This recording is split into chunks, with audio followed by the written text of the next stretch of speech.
Good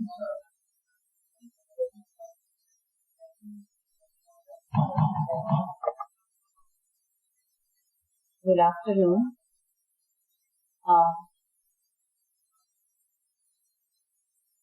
Good afternoon. I hope you all had a reasonably nutritious diet without too many calories and oil. At least that was our aim. To some extent, sugar and oil get used when you are doing fairly large scale cooking. Taste becomes the key. Dr. Dave, who will be chairing this session, is on his way. But you know what life is in the Achimi mode, Yusuf Sarai, etc. So when I asked him, he said, हो सकता है 15 minutes, हो सकता है 20-25 minutes. So what we are going to do is, we are going to start in the afternoon. We have 3 speakers. The airlines have played havoc with us from morning, and therefore there are changes all over, adjustments all over. In the afternoon we have 4 speakers. Dr. Srinath Reddy is the first speaker. Dr. Bhagavat will be talking about food fortification in place of Dr. Shankar. Dr. Kalaimani will be talking about her favorite subject, which is anemia. And by around 3:30, Dr. Venkatesh will be back from a meeting, and he will talk about government programs. In a way, it's very appropriate. What began as a Poshan Abhiyan would end up as an Ayushman Bharat. It's a very appropriate one, and he will also chair the valedictory. Dr. Srinath Reddy is very, very well known.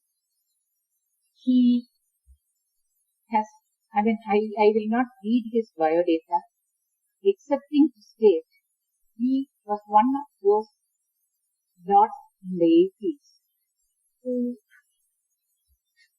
reached the top in clinical medicine and then took a leap into public health, saying, so far I treated, now it is time that I get into prevention, so that this kind of treatment no longer is required.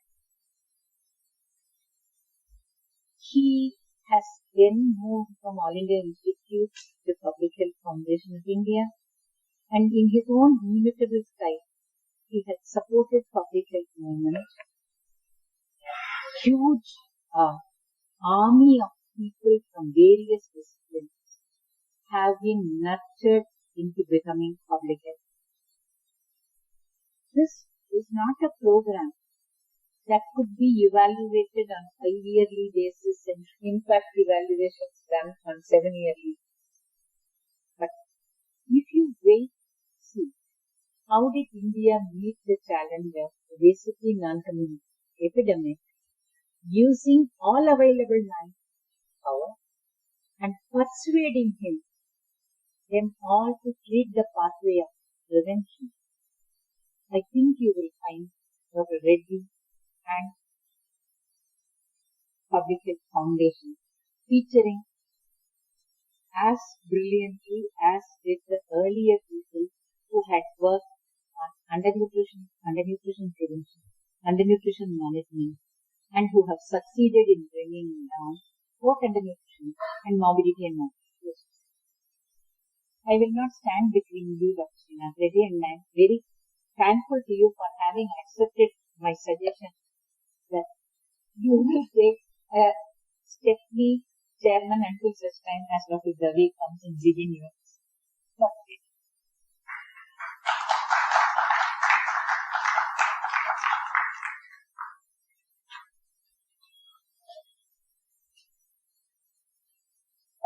Thank you very much, Professor Ramachandran. As you know, Stepney is a tag that's kept in the best shape. Always available for emergencies, but better than anything that's already been worn out on the road. So I'm delighted to have a Stepney chairman, as you said. So, Chairperson, luminaries in the audience, ladies and gentlemen. The challenge after lunch is always going to be not whether we're going to reach the Sustainable Development Goals which are still up to 2030, but whether the interest is sustainable in this audience. Nevertheless, I will try and attempt to address some of the challenges that Dr. Ramchandran has thrown my way.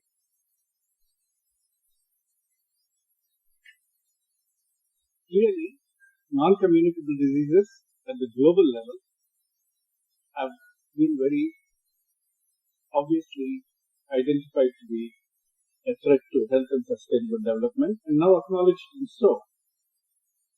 While they were omitted in the SDGs, in the MDGs, now they feature fairly prominently in the SDGs.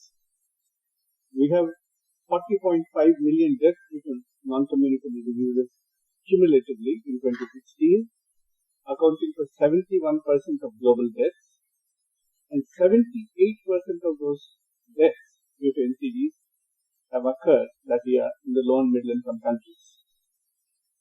And a very high proportion of the NCD deaths in the low and middle income countries are occurring in the very productive prime of midlife, which translates into also an economic loss which is based both on lost productivity and on healthcare costs. And the global cost of NCDs and mental illness has been estimated to be between around $47 trillion between 2011 and 2030, according to a study of the Harvard School of Public Health in the World Economic Forum. So clearly, there is a huge loss that we are going to face if we do not take corrective actions. NCDs cause poverty, lost productivity, and high healthcare costs. But it is the loss of human life, particularly in the age group between 30 and 70, that has attracted attention because of its impact on productivity. Now, between 2010 and 2025, the deaths from 4 main non-communicable diseases will rise from 28.3 million to 38.8 million. That means 10.5 million extra deaths. Of these 10.5 million additional deaths, 9.5 million, that means the vast majority will be the low and middle income countries, and about 40% of those deaths will be under 65. And if you look at the global cost of cardiovascular diseases, we recognize that between 2015 and 2030, just in cardiovascular diseases, there would be a 16% increase in the economic cost that is associated with these diseases, and that amounts to a staggering $146 billion. So we recognize that this is indeed a very important threat to global economic development and therefore sustainable development. Even in India, we have seen a very clear shift in the burden of disease from what used to be called the diseases of underdevelopment, that is, communicable diseases, maternal, neonatal, and nutritional diseases, cumulatively, which accounted for 60.9% of all deaths, all disability-adjusted life years here in this diagram, in 1990, to what we can call the diseases of maladapted modernity, the non-communicable diseases, which accounted for 55.4% of the disability-adjusted life years in 2016. Now, the DALI is a composite measure of premature mortality computed against the expected maximum life expectancy and the years lived with disability weighted for the degree of disability. Therefore, it captures both premature mortality and morbidity. Now, if you only look at NCD-related deaths in India, in 2016, NCDs caused 63% of the deaths, and cardiovascular disease was the leading NCD, accounting for 27% of the deaths. Now, these are going to rise further, especially cardiovascular disease, because large parts of India are still in a state of early to mid-transition. A good deal of northern India, central India, northeastern India have not experienced the kind of rise in non-communicable diseases and cardiovascular disease that southern India and western India have experienced. So as health transition sweeps across India, we are going to see proportional mortality rate as well as the absolute number of deaths mounting up. As far as obesity is concerned, in terms of the world, we can see that we have just now crossed a very critical threshold at the global level.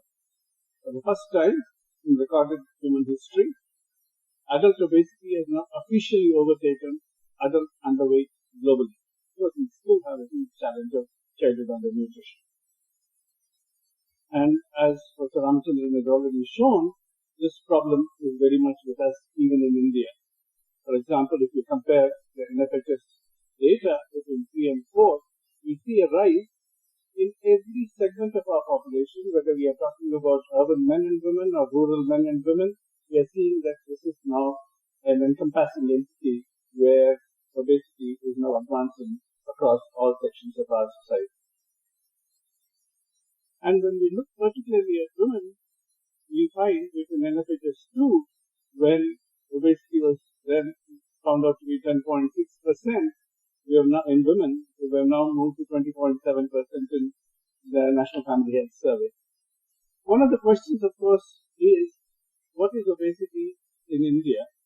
Are we only going by the threshold of 25 for overweight and 30 for obesity as defined globally, comparable with global standards?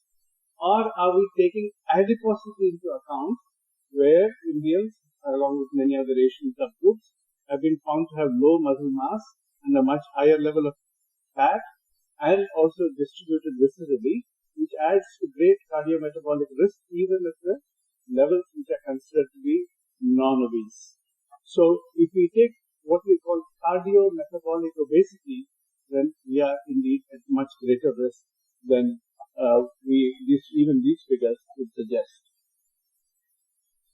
And some of this translates into the risk of diabetes. Of course, the risk of diabetes is contributed by many things, and we do, in fact, in India, have a third of our patients who are thin diabetes. But we know that as overweight and obesity increases, and especially as body fat, adiposity as well as visceral adiposity increase, diabetes rates are going to rise. This is going to be seen in virtually every part of the world, especially in South Asia.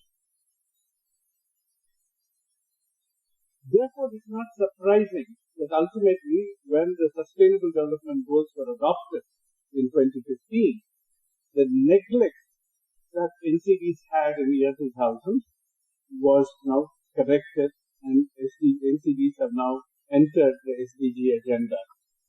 Even by mid-90s, it was very clear that many of the low and middle-income countries were now seeing a very rapidly advancing epidemic of NCDs. But nevertheless, at that time, it was not thought to be a problem of the poor, and it was thought to be, if at all, a problem of the rich in the low and middle-income countries.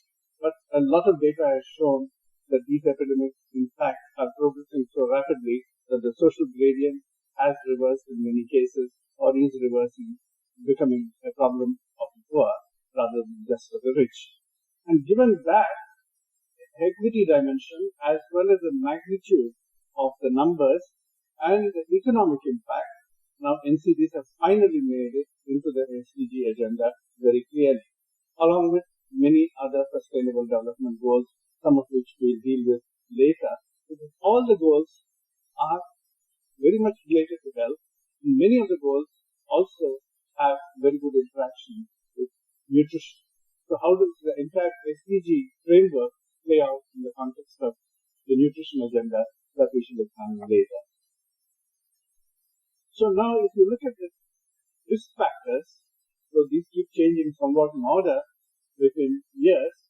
The latest estimate from the Global Burden of Disease study looked at the global play of risk factors, which accounts for the maximum daily contribution, the disability adjusted life year contribution.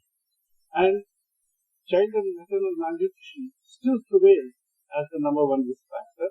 In 2015, it was considered to be number 2. Now again, it's considered to be number 1.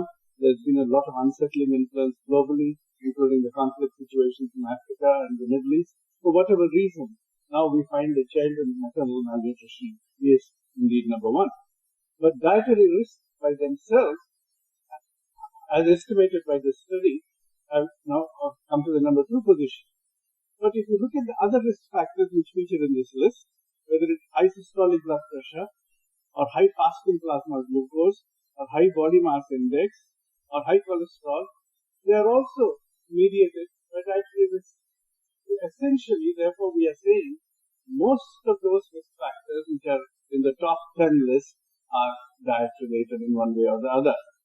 And even when we look at air pollution, which we do not really consider to be nutrition related, one begins to speculate as to whether a good diet with a high antioxidant content can reduce the bodily impact of air pollution, which is a high oxidative stress phenomenon. So really, we cannot tease out nutrition from many of these risk factors. Of course, there is a variation between countries. Those countries with a low social development index, essentially which are the low and middle income countries, have a much higher level of child and maternal malnutrition and air pollution, and dietary risks are somewhat lower down the scale, but still fairly important. Whereas in the middle income countries and the high income countries, we find dietary risks very much at the top. Now, when it comes to diet and non-communicable diseases, this is the area of the greatest confusion over the last 20 years. And I think nutritional epidemiologists and cardiovascular epidemiologists have much to blame. If people are totally confused whether fats are good or which fats are good, which fats are bad, low carbohydrate, high carbohydrate, eggs are good, eggs are bad, dairy is good, dairy is bad, antioxidants good, bad, I think we have confused with our reductionist approach of trying to identify individual nutrients and sometimes even individual food items without taking into account composite diets. And that is where we have resulted in a huge amount of confusion, which has made people cynical. That's why in the media you find overblown representation saying saturated fat doesn't matter. Then next says fat doesn't matter. Then somebody else says eggs are fine, cheese is fine, butter is fine, everything is fine. So the question is, it becomes extremely difficult to challenge the media when we do not stand on firm ground. So I believe now if we really look at where we stand with respect to diet and NCD connection, we have moved from specific nutrients to individual food items to dietary patterns, which is the way it should be. And in a sense, it brings back ancient Indian wisdom where we are really looking at dietary patterns and rather than looking at single individual nutrients. And of course, for research purposes, we do get a lot of information by looking at individual nutrients. Whether we are talking about iodine or whether we are talking about omega-3, it's helpful to some extent to tease out some of those effects. But ultimately, when we pack it into a diet, then it has to be a combination. I would say that the spectrum of science is reductionist in content, but holistic in context. It is like the rainbow. The individual colors of the rainbow are beautiful.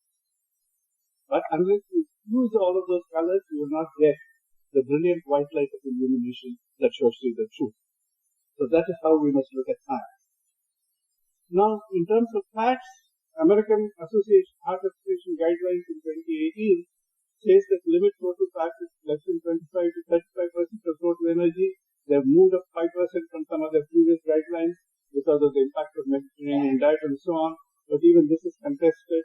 A lot of people say, why are you emphasizing the quantity of fat? We should be talking only about the quality of fat. Limit saturated fat to less than 7% of total energy. It depends upon what you are substituting with. Limit trans fat to less than total or 1%, less than 1% of total daily energy. There seems to be some agreement on this. And remaining fat should come from sources of unsaturated fat, example, nuts, seeds, fatty fish, and vegetable oils. In terms of carbohydrates, we find low carb, high carb, medium carb, all kinds of controversies going on with fat diets coming on. And then we find yo-yo diets and people actually going on all kinds of fantastic fat diets. And then that appears to reduce the weight, but with a rebound in the weight much more than what they started with. So how do we make sense out of all this? It appears from the latest meta-analysis that both low and high carbohydrate consumption is associated with a greater mortality. So it's far better to have an intermediate carbohydrate or a moderate carbohydrate consumption of 50 to 55%. But the critical element is how much of that is refined carbohydrate and how much of that is unrefined carbohydrate. And therefore, that is where we ought to be looking at as well. Mortality increased when carbohydrates were exchanged for animal derived fat or protein, and mortality decreased when the substitutions were plant-based. Now, proteins, again, inverse association between protein intake and cardiovascular disease has been demonstrated. But in the nurses' health study, diets low in red meat containing nuts, low-fat dairy, poultry, or fish were associated with a 13% to 30% lower risk of carbohydrate or coronary heart disease compared with diets high in meat. So replacement of saturated fatty acids or carbohydrates by proteins seems to have a beneficial effect on some of the cardiovascular risk factors like triglycerides, LDL, and SDG. But again, to emphasize, it is the source of the protein that appears to be very important. Plant proteins, nuts and beans, and tuna rich in L-arginine seem to improve endothelial function. Dairy proteins appear to be beneficial. But again, as we are teasing out, if we have to message the general public as to what the protein sources should be, if you are a non-vegetarian, if you are a vegetarian, certainly the kind of sources that you can get from plant foods is ideal. If you are a non-vegetarian, I think the message still, as a matter of consensus, is fish is better than fowl, fowl is better than fish. In terms of fruit and vegetables, we find that there is overwhelming evidence from a variety of observational studies that fruit and vegetables are very protective against coronary heart disease, against stroke, to some extent against cancers. And now we recognize that the fiber content as well as antioxidant content and the variety of phytonutrients that these are packed with are very important indeed for preventing non-communicable diseases. Yet, we have not seen sufficient emphasis still recently on this. It's only in the recent global burden of disease studies that fruits and vegetables have been really coming up as important elements where the low consumption is now recorded to be an important risk factor for global burden of preventable diseases. And we see this happening everywhere, that in contrast to the WHO recommendations of about 500 grams per day of fruit and vegetables, or at least 400 grams per day, we find that many of the countries are consuming far less. And if this is the average per capita consumption, that means there are people who are actually rich and consuming much more than even this little average, and there are many who are poor and consuming much less than this average. So now we are beginning to come to some sort of a consensus that there are composite diets which seem to be associated with lower risk of NCDs and possibly with longevity. Studies showing, including clinical trials, the benefits of Mediterranean diet, DASH diet, observational and ecological studies showing the benefits of Okinawa diet, the Oriental diet, and what's considered to be a poly meal as a challenge to the poly pill of having good, diverse diet assembled together with all the packed nutrients. Now, obviously, everybody is not going to eat a Mediterranean diet in every part of India.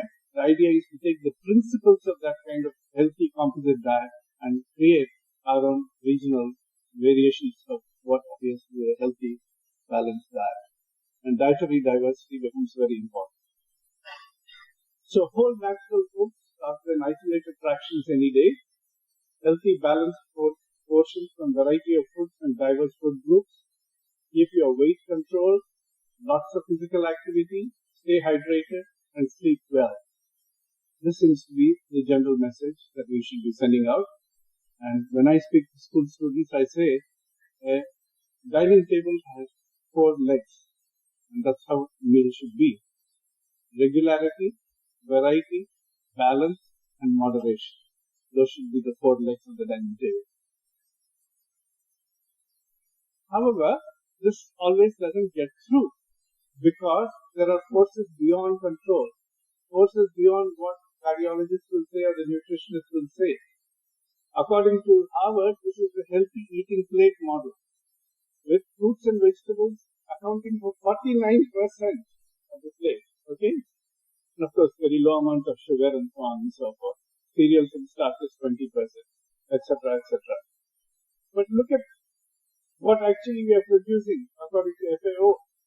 It is exactly the reverse. And fruits and vegetables are 11%, cereals and starches are 47%. This is what the productive processors in the market are giving us. And because the public distribution system is also providing much more emphasis on cereals, naturally the production process also responds to that. And therefore our entire production process is skewed in the wrong direction because we are not really encouraging healthy, diverse diets. So we ought to be really looking at a food system as to how we can actually craft and deliver some of these healthy diets to everybody across the population so that there is nutrition security rather than just food security. So we have to look at food systems. Food systems go well beyond production to storage, transport, trade, transformation, provisioning, retail. And food systems also govern the safety, nutrition quality, and affordability of food, which means multiple ministries are involved, and multiple agencies are involved, and we need coordination across all of those. So to improve nutrition for all, we need to make changes in the food we produce, how it is processed, transported, marketed, and consumed. Therefore, we need a food systems perspective, food transformation and consumer demand. After food production, first is agricultural production, then we need market and trade systems to be configured, then food transformation and shaping the consumer demand, and also looking at the consumer purchasing power so that healthy foods are affordable to buy. So we are looking at food supply first, we are looking at food marketing next, we are looking at food transformation and retail, and we are looking at food demand on part of the consumer. And ultimately, this will go into the food choices. Now, obviously, this is quite related to many other things. It's also related to the environment. It's related to trade. It's related to multiple factors. So if you look, for example, at the production dynamics, we are looking at the overall environmental situation where the weather, the climate, and the atmosphere matter, then the terrestrial environment of land and water, the social environment, all of these influence the production process. Then in terms of supply, the sourcing, processing, packaging, transport, marketing, and retail. And ultimately we look at access, affordability, and choice. And then we deliver nutrition. And through nutrition, health, and through health, well-being. But there is also a slight diversionary pathway in some of the food that's produced is wasted. Dr. Kurpal referred to it when he said 20% of the food given in the school meals is wasted. Now, that's also another issue that we have to deal with in the context of sustainable development. So, agriculture and food systems will have to be reconfigured to assure affordable access to diversified diets that are calorically adequate and nutritionally appropriate. So far, we have been worried about energy security. We have been counting poverty in terms of calories, not in terms of nutrition. So we now have to move the dialogue to nutrition security. And this has to be available to each person at every stage of his or her life in a sustainable manner. Economically sustainable and ecologically sustainable. Now that's where we face some challenges. We're facing the challenge of climate change. We're facing the challenge of diminished arable land. We are facing the challenge of water usage, even as urbanization and increase in global population are pushing up the demand for food, and changing food prices are creating food price volatility quite often. So, climate change. Why are we even bothered about climate change in the context of nutrition? By year 2100, 40% of the world's land surface will likely experience altered climates, substantially altered climates. But even before that, by 2050, agricultural output is projected to fall by 2% per decade due to impact of climate change on crop and livestock production, where food demand is projected to rise by 14% per decade due to population growth, urbanization, and poverty reduction. So how are we going to cope between this mismatch of rising demand and reducing supply? Obviously, technology is going to be used, or we are going to deforest much more and try and use more of that land. And that's again going to be creating a water crisis, land crisis, and climate crisis. Higher production of staple crops will not be enough to make agriculture more resilient to climate change or better able to address the world's need for improved diets. Nutrient-rich crops are even more susceptible to drought, pests, diseases, and temperature fluctuations than staples. But even staples will be affected because higher carbon dioxide in the atmosphere is likely to reduce the nutrient content of staple crops. And soil degradation also reduces the nutrient quality. I don't know how many of you visited Sundarbans recently. People in Sundarbans are moving away from the mangrove swamps in the coastal areas inward and are suffering food and nutrition insecurity. 2 days ago, the BBC had a report on Bangladesh saying the same thing in a larger manner. Why? Because rising waters are increasing the salinity of the fish ponds, are increasing the salinity of the rice fields. They are not able to grow anything there. They are moving inward. The families are losing their sources of nutrition, and children are suffering malnutrition. So this is a very early and direct influence of climate change that we can see on nutrition right before our eyes. We don't have to wait till 2050. Now, what are we doing about climate change, and how can agriculture actually interact with that? We know that livestock, particularly industrial scale livestock production, is a major contributor to greenhouse gases. The environmental economist Lord Nicholas Stern said 50% of the global greenhouse gas emissions actually come from agriculture and livestock. Whether we think that's too high a number or not, the fact is our modern agricultural and food systems throughout the value chain are degrading the environment. And a degraded environment for multiple reasons is also threatening agriculture and nutrition. So this is a mutually detrimental relationship. We have to somehow look at how to change that. It has been suggested in terms of the environmental footprint, in terms of the overall environmental degradation, a vegetarian diet or a vegan diet or a flexitarian diet are likely to be much more ecologically friendly. And remember, we are now aiming for a very difficult target of 1.5 degree centigrade rise. Earlier, we had pitched for a 2 degree centigrade rise by 2100. Now, many of the island nations, the fastest countries and Maldives and others have said, by 2 degree rise, we will all be submerged. So try and keep it at 1.5%. 1.5 degrees centigrade. For that, agriculture and food systems have to make a contribution in terms of reducing the environmental degradation associated with them. And that's why we have to look at how global diets have to be altered. This problem has been largely invisible, but there's a recent article, I think in October 28th of Lancet this year, in which they said no single measure is enough, a synergistic combination of measures will be needed. This is in Nature, October 28th.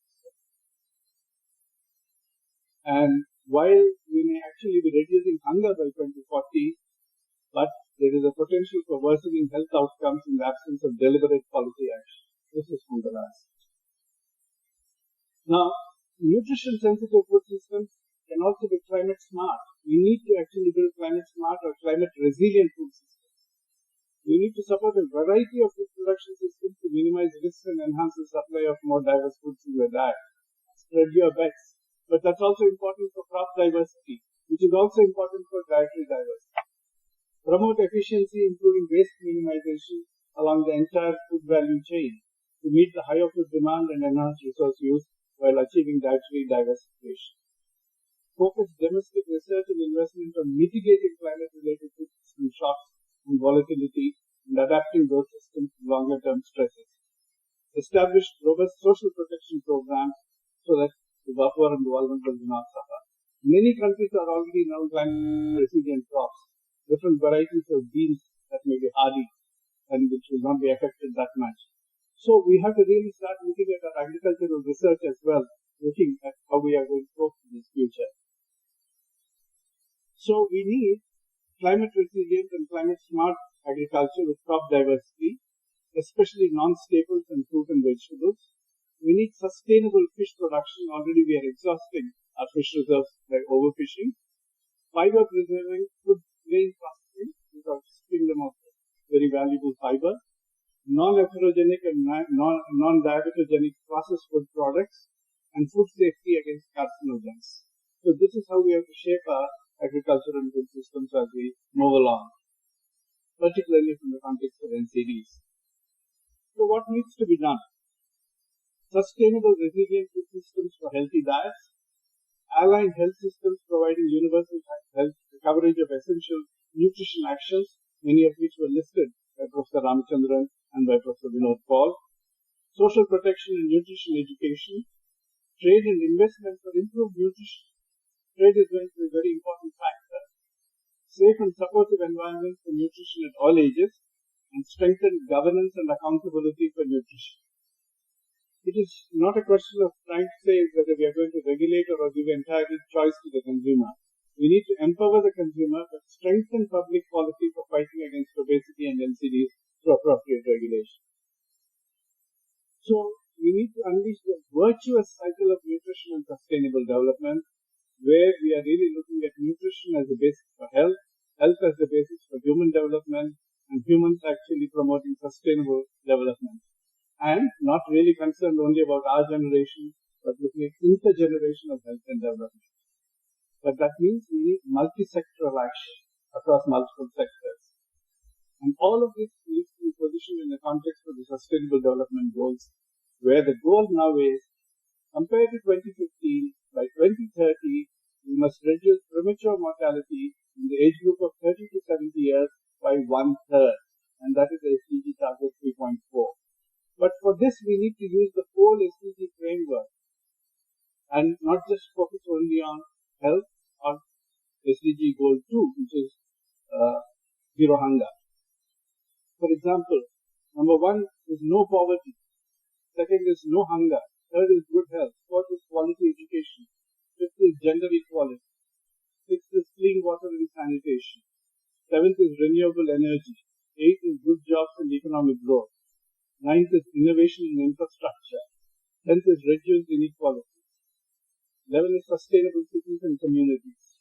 12 is responsible consumption. 13 is climate action. 14 is life below water. 15 is life on land.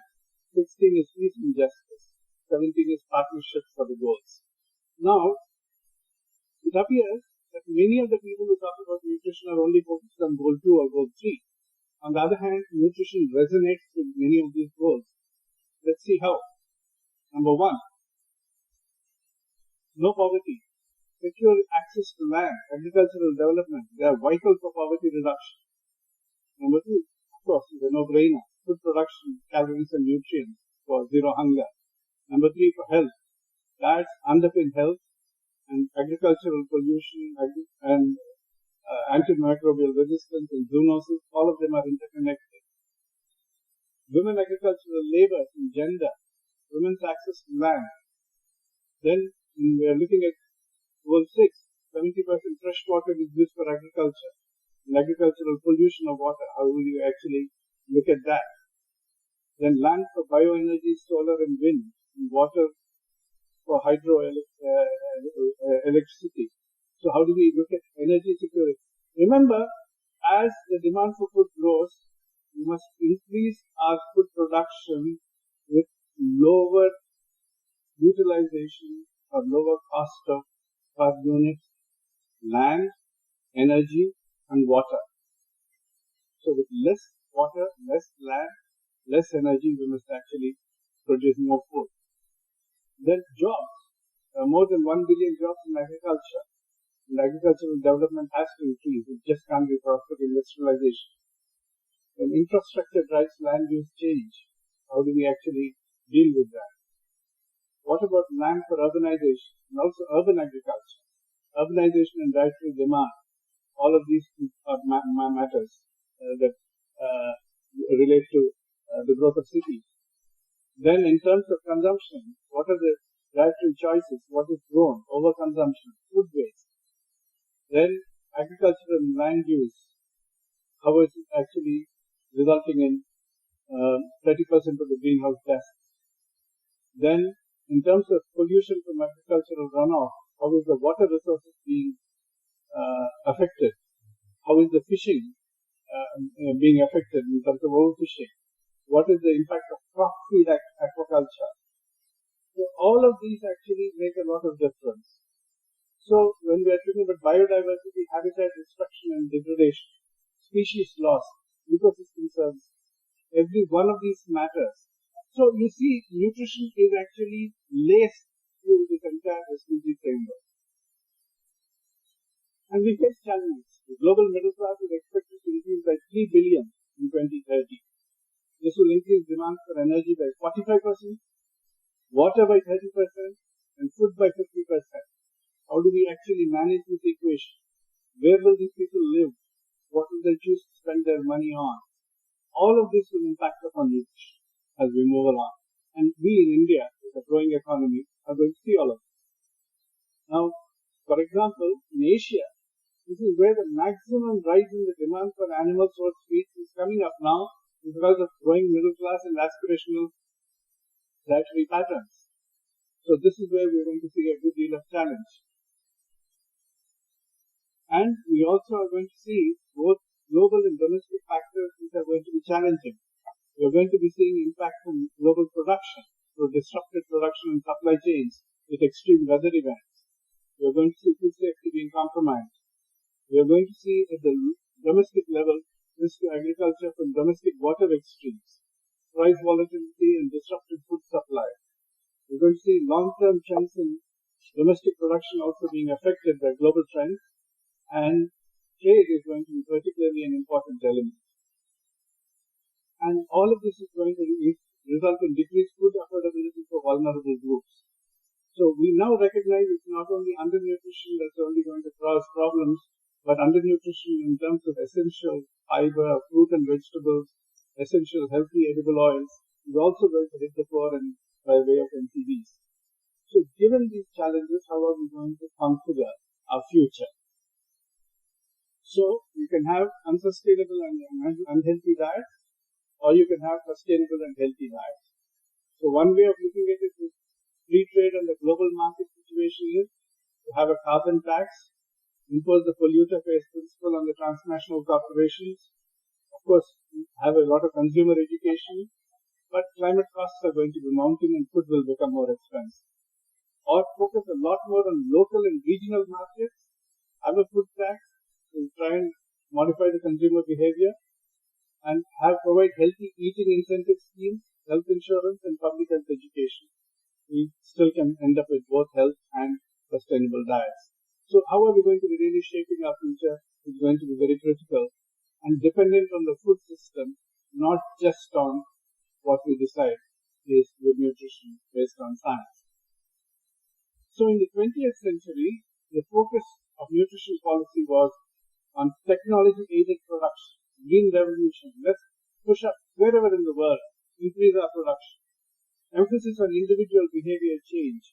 We try and eat healthy foods even though we are producing bad stuff.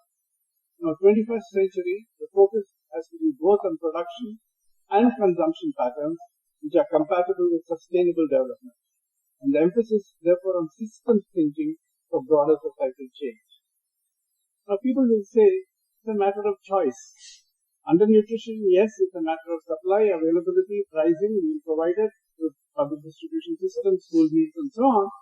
But when it comes to NCDs, it's a matter of individual choice. Why are you trying to regulate anything? Let people decide what they want to eat.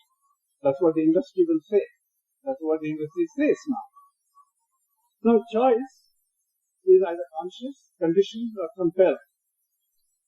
I can make a choice based on good information or bad information. That's a conscious choice. Or it can be conditioned by marketing and promotion, by aggressive advertising, by cultural factors which condition my choices. Or it may be compelled or constrained on basis of availability or affordability. I may be fully educated that I must have 5 helpings of fruit and vegetables a day, but if the prices are skyrocketing in the market, I will not be able to buy it. So these are some of the issues that come up when we are talking about healthy edible oils versus unhealthy edible oils and what the comparative prices are. So, nutritionists and cardiovascular epidemiologists and cardiologists cannot deal with the situation only by looking at their own areas of science. They'll have to see how they can influence through the food systems the state of the market. Because the market has now become the dominant theme. For this, we need, firstly, have increased consumer consciousness, try and move industry practices by providing incentives and disincentives so that they can actually produce healthier products, which requires a national policy framework, which provides those kind of incentives and disincentives. The carrot and stick approach, you need incentives and regulation. Carrot and the stick. Or the frozen carrot, that's the government policy. Because the frozen carrot is both a carrot and a stick. Right? So now, you also can use global covenants, global agreements, like in the case of tobacco. So you can try and get some agreements on food. The FSSAI is moving towards some of these regulatory measures, nutrient-specific guidelines on fats and sugars, taxes on highly processed commodities and sugar-sweetened beverages, reformulation of commercialized products, positive nutrition labeling, provide a nutrition-sensitive and enabling environment, and safe and nutritious food at school. Okay? But am I saying that we don't need nutrition science and research? No, I'm not saying that. These are the domains that nutritionists relate to: foods, nutrients, cooking practices, eating patterns, digestion and assimilation, physical activity, hormones, biomarkers, immunity, anthropometrics, pathological markers, genes, epigenetics, the microbiome. We need all that science. But there are also domains that relate to nutrition: agriculture, food processing, water, sanitation, health system, education, income, equity, transport, communication, media, trade, environment, and political systems. So we need to work together in order to change the scenario by bringing in all of these areas of knowledge into reformulating our agriculture and food systems towards better nutrition. As food systems evolve to address the challenges of population growth, environmental challenge, and economic instability, we should ensure that they also improve nutrition.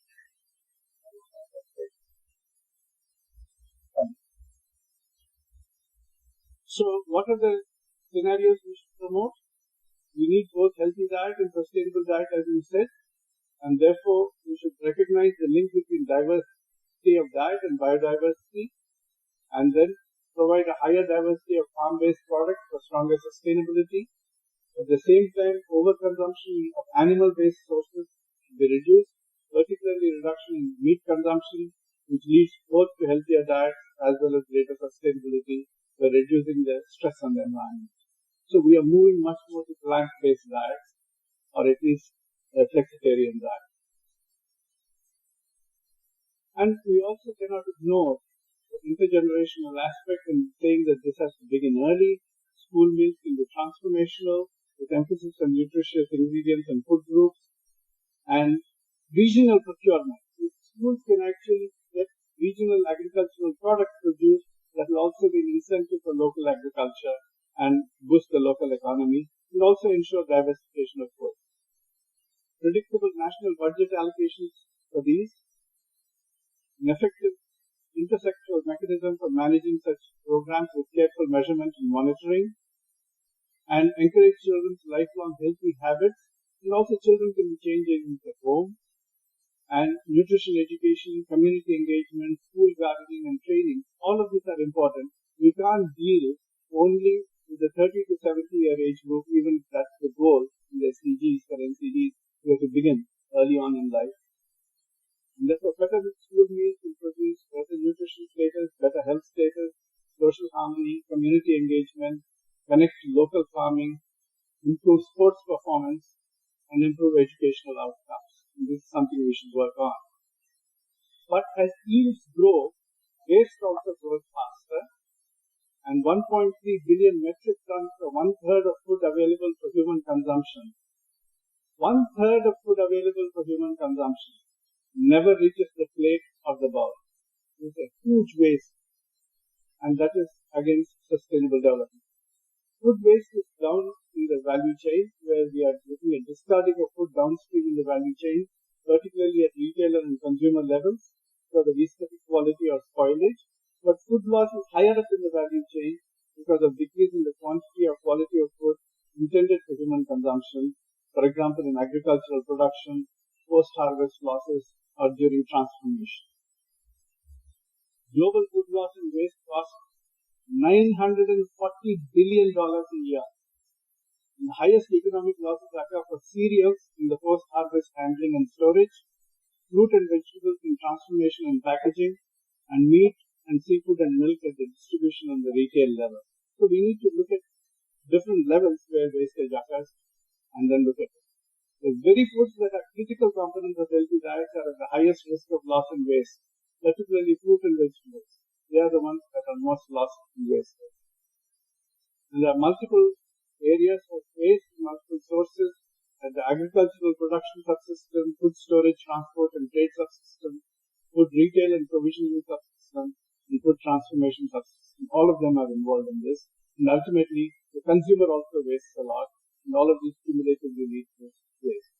And policy solutions are there at each level, and we ought to address those policy solutions very importantly, whether we are improving storage technologies, or improving packaged food fresher, or not discarding things just because of cosmetic standards, or address improper storage at the consumption level, or improving retail storage practices, and so on. The new global panel study, the Global Panel on Agriculture and Food Systems and Nutrition, shows that reducing food loss and waste would have substantial nutritional benefits. If we follow the current scenario, business as usual, food loss, waste would rise by 37%. By 2030, 25% of the calories and protein produced, 25%, a quarter of the calories and protein produced would be lost to consumers, along with 18% to 41% of vitamins and minerals. On the other hand, if we actually cut down the waste by 50%, we will be able to increase the supply of folate, vitamin A, riboflavin, folate, and calcium, which will substantially increase. So the priority areas for this are make food reduction and food loss and waste a global policy on the agenda on par with producing more food. Again, the nutrition community has to take a stand in this. Food waste has never really been a part of our general discussion. Take practical steps at all points across the food system to retain nutrients produced, invest in public and private infrastructure at all levels, encourage innovation in technology, system efficiencies, policies and practices for preserving the nutrition and reducing the loss in the higher up in the value chain. Loss and waste in nutritious foods would yield substantial benefits not only for human health, but for global economies and the environment. So we see now that when we talk about sustainable development, it's not an airy-fairy thing.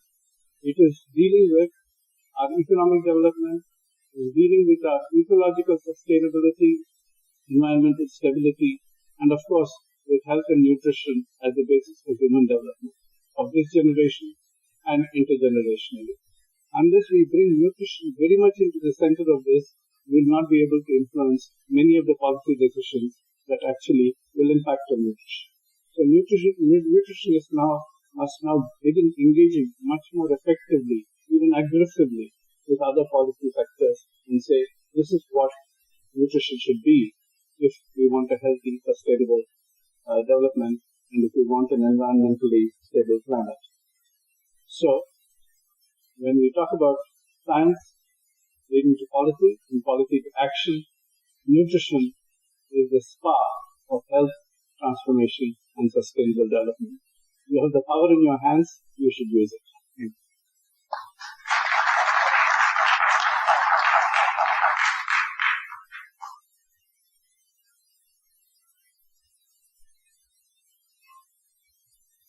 Dr. Reddy, come.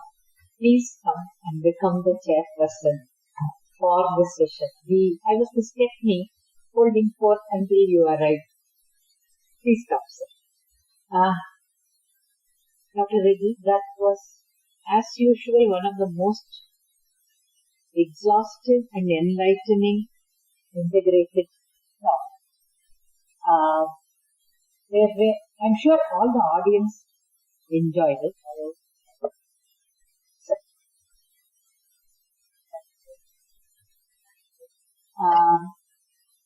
I honestly wish two people who could have enjoyed this much more than any of us because of their lifelong involvement in these two sectors. Dr. Gopalan and Dr. Swaminathan were here to listen to you and they would have felt extremely happy. We would do one thing, make the video copy of all this and send it to both of them, so that they can hear each other. So far, we have not taken too many questions. Now is the time. First, the audience from here will ask a question. Dr. Kuldeep Singh will now get his students ready to ask questions. And finally, the Negrin Center people, if they had any questions, we will. Dr. Reddy, come back. I'm sure they're going to win.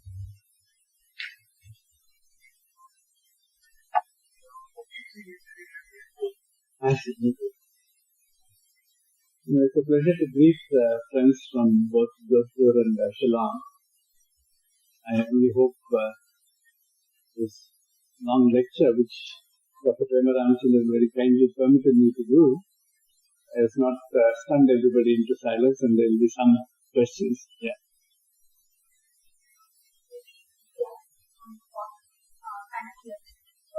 Revenge of my PhD student.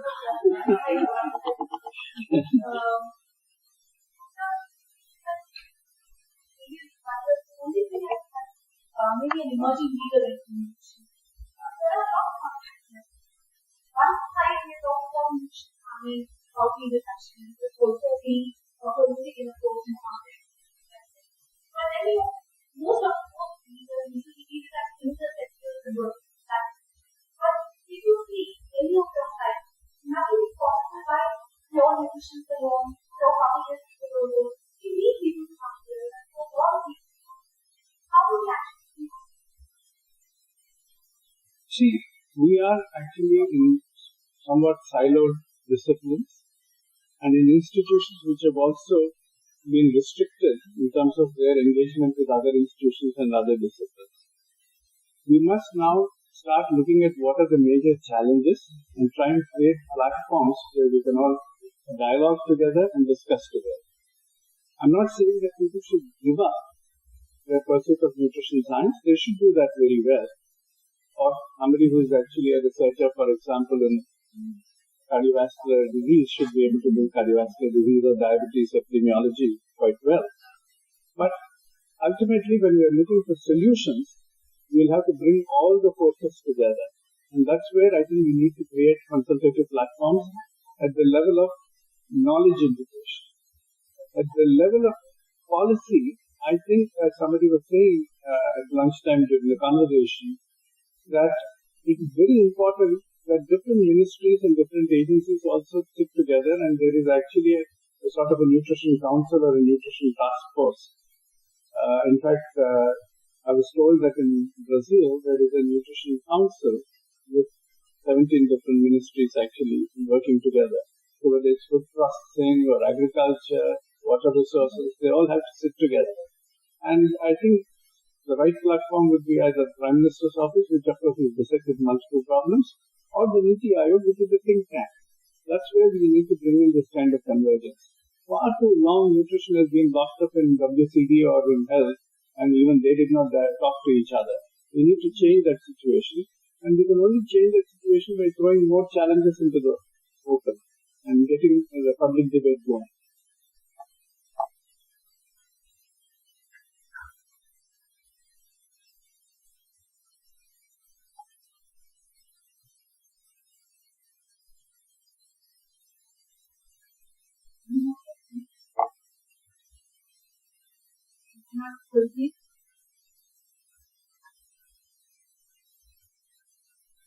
Let me, because there's not been much of questioning, let me reflect briefly on some of the things that we read before lunch.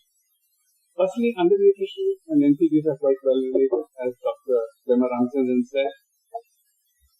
Intrauterine undernutrition as well as early developmental undernutrition, particularly in the first 2 years, with rebound adiposity can set the stage for non-communicable disease later on. But one of the questions that comes up in the context of the talk on energy consumption is, Dr. Park's talk, is the fact is we have higher body adiposity in lower muscle mass. But that need not be so.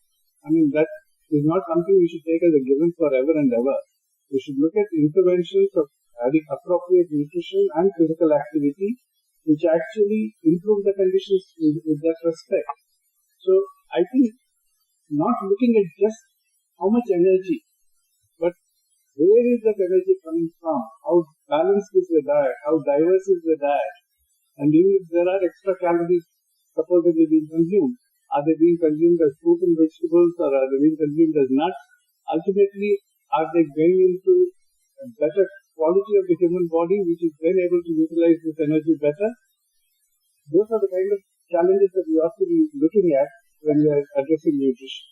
But I do not think we can actually lock ourselves into a persistent feeling that we are going to be forever living with high body adiposity and low muscle mass.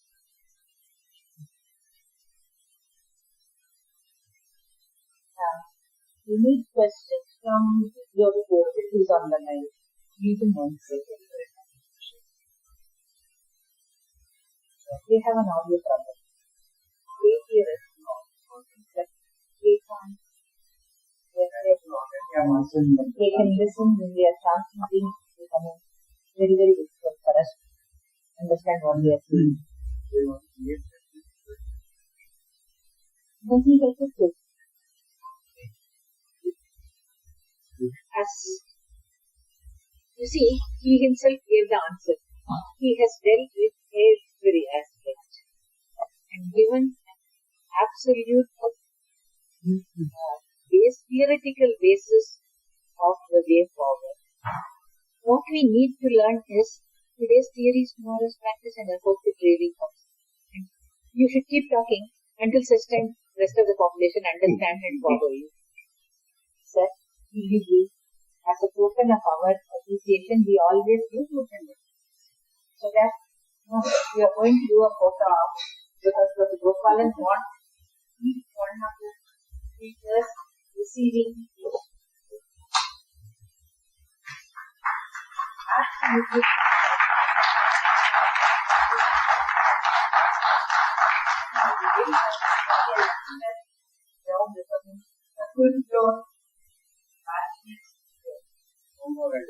Now,